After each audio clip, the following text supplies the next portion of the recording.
All right, I looked it up. It's got like public domain or something, so it's got to be old books. If you didn't watch my first video, I'm just doing like amateur audio books.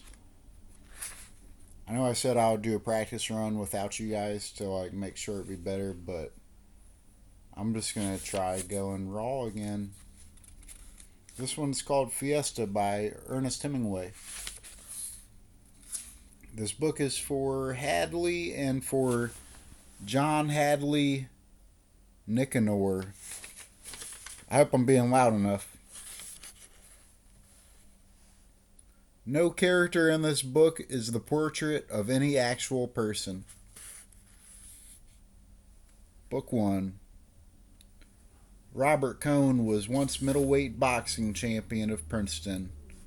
Do you think that I am very much impressed by that as a boxing title? But it meant a lot to Cohn. Do not think that I am very much impressed by that as a boxing title, but it meant a lot to Cohn. He cared nothing for boxing. In fact, he disliked it. But he learned it for pain. He learned it painfully and thoroughly to counteract a feeling of inferiority and shyness he had felt on being treated as a Jew at Princeton. There was a certain inner comfort in knowing that he could knock down anybody who was snooty to him. Although being very shy and a thoroughly nice boy, he never fought except in the gym. He was Spider Kelly's star pupil. Spider Kelly taught all his young gentlemen to box like featherweights, no matter whether they weighed 105 or 205 pounds. But it seemed to fit Cohn. He was really very fast. He was so good that Spider promptly overmatched him and got his nose permanently flattened. This increased Cohn's distaste for boxing, but it gave him a certain satisfaction of strange sort, and it certainly improved his nose. In his last year at Princeton, he read too much and took to wearing spectacles. I never met anyone of his class who remembered him. They did not even remember that he was middleweight boxing champion. I mistrust all frank and simple people, especially when their stories hold together.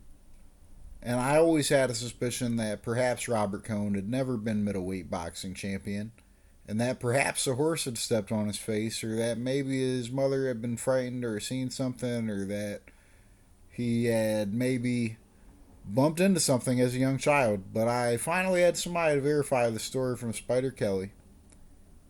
Spider Kelly not only remembered Cohn, he had often wondered what had become of him. Pardon me, one moment.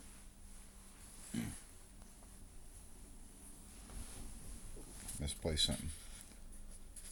Robert Cohn was a member, through his father, of one of the richest Jewish families in New York, and through his mother of one of the oldest. At the military school where he prepped for Princeton,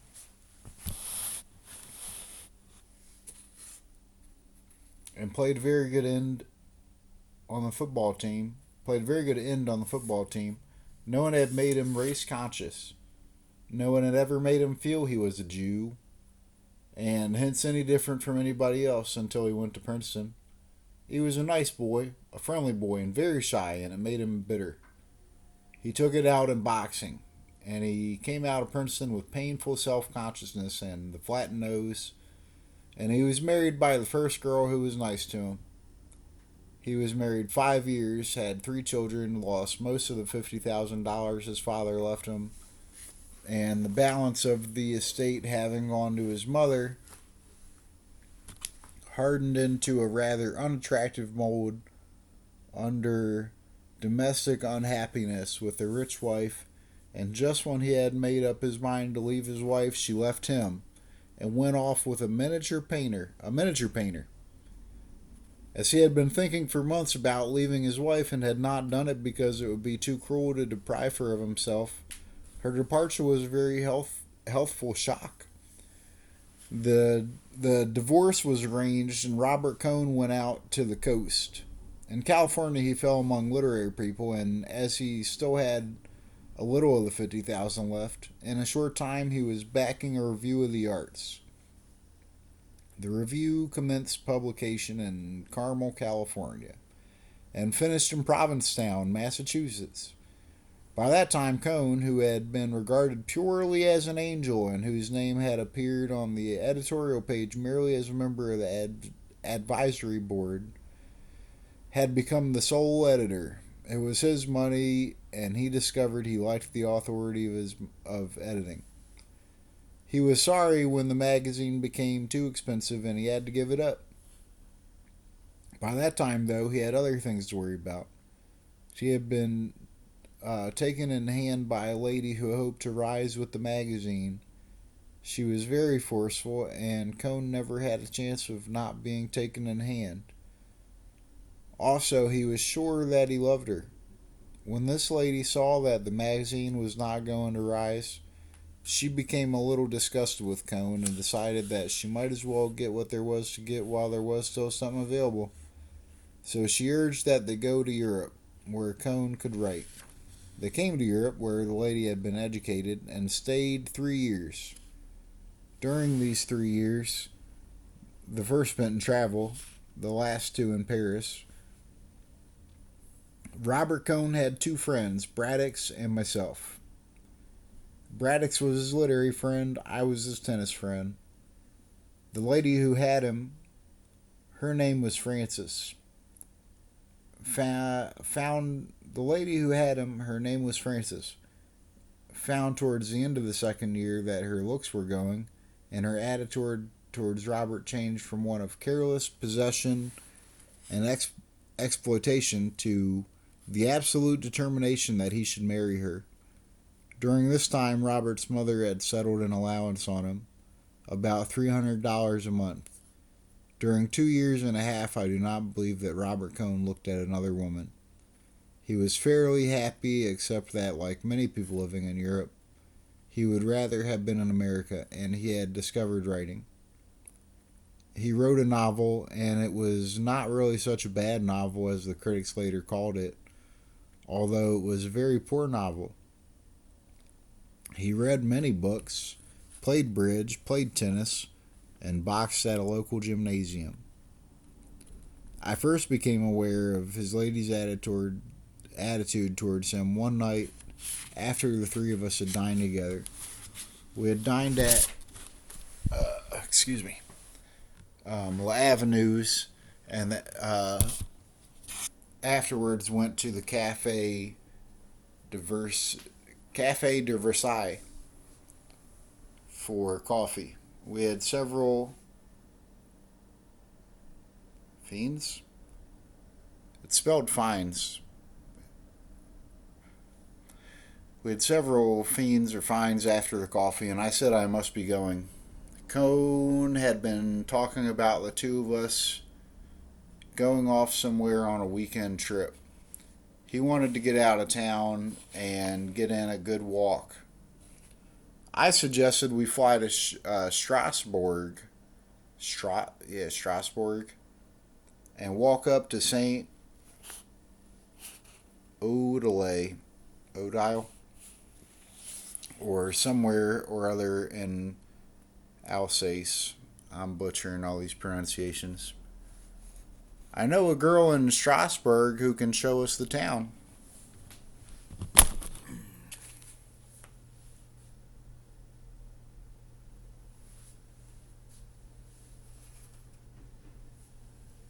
Yeah, I know a girl in Strasbourg who can show us the town, I said. Somebody kicked me under the table. I thought it was accidental and went on. She's been there 2 years and knows everything there is to know about the town. She's a swell girl. I was kicked again under the table, and looking, saw Frances, Robert's lady, her chin lifting, and her face hardening. Hell, I said, why go to Strasbourg? We go to Bruges or to the Ardennes. I should probably know how to say Bruges. Cohn looked relieved. I was not kicked again. I said goodnight and went out. Cone said he wanted to buy a paper and would walk to the corner with me. For God's sake, he said, why did you say that about that girl in Strasbourg for? Didn't you see Francis?